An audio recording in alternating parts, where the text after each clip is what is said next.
Bonjour à tous. Alors aujourd'hui, on va vous parler de comment oublier son ex. Ah, c'est une bonne question ça. C'est difficile pour beaucoup de personnes qui ont du mal à oublier leur ex parce qu'ils ont vécu des années ensemble, parce qu'ils ont eu des enfants ensemble, parce qu'il y a des souvenirs bons ou mauvais, mais ce sont quand même des souvenirs. Alors, cette question revient souvent en consultation. Il y a beaucoup de personnes qui sont encore traumatisées, frustrées, dans le regret, dans la culpabilité de se dire oui, si j'avais su, peut-être que j'aurais fait autrement, peut-être que j'aurais fait comme ça, et qui vivent beaucoup dans le passé et malheureusement ce passé pollue leur présent, le ici et maintenant qui est le temps le plus précieux. Donc alors, dans cette question-là, comment faire pour oublier son ex? Ce qui est important, c'est de se dire qu'il n'y a pas à culpabiliser. Les choses sont telles qu'elles sont faites. Tout est apprentissage. Il n'y a pas d'échec. Donc, si vous n'êtes plus ensemble, la première des choses à faire, c'est de laisser partir ce qui doit partir, c'est-à-dire votre ex. Laissez partir ses souvenirs qui peuvent vous polluer et vous empêcher de vous réaliser en tant que personne, mais surtout de pouvoir voir dans l'avenir, de pouvoir voir aussi surtout ce temps présent, ici et maintenant, de pouvoir être dans le champ de tous les possibles. Donc acceptez de laisser partir et vous allez voir que ce champ de tous les possibles va s'ouvrir. La loi de l'attraction va se manifester et venir à vous parce que vous avez pris la décision ferme de laisser partir ce qui doit partir. Donc ça, c'est important et vous inquiétez pas. Dans tous les cas, ça fonctionne, cette loi de l'attraction et surtout cette ouverture du champ de tous les possibles pour vous permettre de rencontrer de nouvelles personnes, que ce soit en amour ou bien en amitié. Ce qui est important aussi, c'est d'éviter de vivre trop dans le passé. Je disais justement, les personnes qui vivent dans le passé s'empêchent de se réaliser, mais s'autodétruisent, se font beaucoup de mal, sont constamment dans la frustration, dans la peur du rejet, la peur de l'abandon. Ça aussi, on pourra faire une vidéo dessus sur la peur de l'abandon.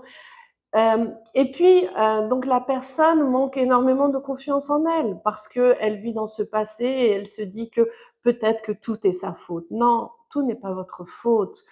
Certes, les torts, on dit toujours les torts sont partagés, mais on va dire chaque individu vient avec son vécu, ses enseignements, son éducation, ses traumas, ses blocages, son autosabotage. Et vous venez avec tout ça, tout ce paquet, et l'autre aussi vient avec tous ces paquets. Dans certains cas, ça ne fonctionne pas.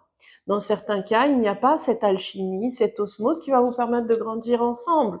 Et donc, mais l'être aimé s'en va et si vous n'acceptez pas de le laisser partir, vous allez souffrir. Donc, arrêtez de ruminer le passé. Dites-vous que ce passé, ce sont juste des expériences qui vont vous permettre de grandir et de savoir qui vous êtes, ce que vous voulez réellement. Prenez une feuille. Ça, c'est un conseil que je donne toujours aux personnes qui viennent me voir et qui sont dans cette situation. Prenez une feuille, notez comment est la personne idéale, mais surtout notez bien tous les détails. Attention, vous devez être le plus précis ou la plus précise possible. Il faut qu'il soit comme ça, comme ça, comme ça. C'est important justement de préciser pour pouvoir donner ce souhait à l'univers et qu'il puisse se manifester. Donc écrivez toujours. En écrivant, vous avez cette prise de conscience. Quand vous avez cette prise de conscience, eh bien, vous le visualisez ensuite, afin que ça se matérialise, se manifeste, et qu'il y ait justement cette loi de l'attraction. Donc c'est important de savoir qui vous êtes. Grâce à votre passé, vous apprenez à savoir qui vous êtes. Vous apprenez à savoir ce que vous voulez. Vous apprenez à vous affirmer. Vous apprenez à avoir confiance en soi. Parce que c'est ça le plus important. Dans certains cas, vous avez eu des relations malheureusement toxiques avec une personne qui ne vous correspond pas, qui n'a cessé que de vous rabaisser ou de vous faire du mal. Et vous êtes resté justement sur tous ces messages anxiogènes négatifs en pensant que vous méritez de souffrir, vous méritez d'être abandonné, vous méritez d'être rejeté. Non, vous ne méritez pas qu'on vous fasse du mal. Donc tout ça ne sont que des expériences. Il est important justement de pouvoir vous aimer aussi. Ça, c'est un point crucial, un point essentiel. Si vous voulez réellement que la bonne personne puisse rentrer dans votre vie, il faut comprendre que le bonheur, il est déjà avant tout en vous. L'autre ne vous apporte pas le bonheur, pas du tout. Le bonheur, il doit être en vous. Vous devez apprendre à vous aimer seul. Vous devez apprendre à être heureux seul. Vous devez apprendre à rayonner seul. En étant dans cette lumière, en étant dans cette affirmation, en étant dans cette confiance en soi, en étant dans cet amour de soi, eh bien là, vous ne serez plus en carence affective, vous ne serez plus en dépendance affective. Et là, vous allez attirer la bonne personne. Parce que, attention, ça c'est un conseil que je vais vous donner.